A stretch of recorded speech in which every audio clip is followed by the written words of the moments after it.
There's an old saying, if you can't see the con, then you're the mark. I would screw him if I could. When Trump took office in 2017, his first act was to cut taxes for corporations from 35% down to 21%. So who paid the difference to keep America running? One guess.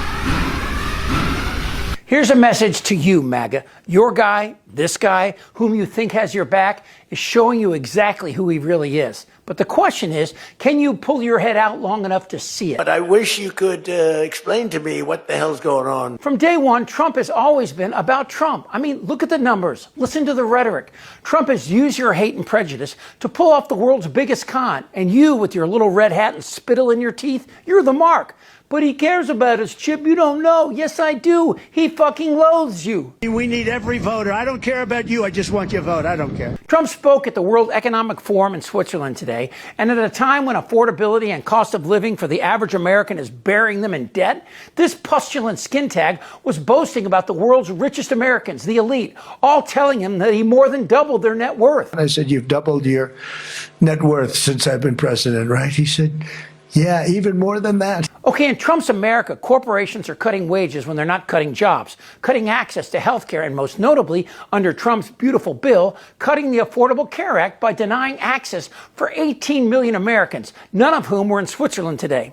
I'm very rich. Even in the poorest red states like Mississippi, where the only job opportunities being created pay minimum wage, which in Mississippi is $7.25 an hour. You can't even buy a six-pack with that. The top 1% in the U.S. holds 35% of America's wealth, and the average income for the top 1% is over $1.3 million, where the average income for the remaining 99%, 50 grand. And as far as health coverage goes, 65% of bankruptcies are caused by medical bills for the bottom 99%.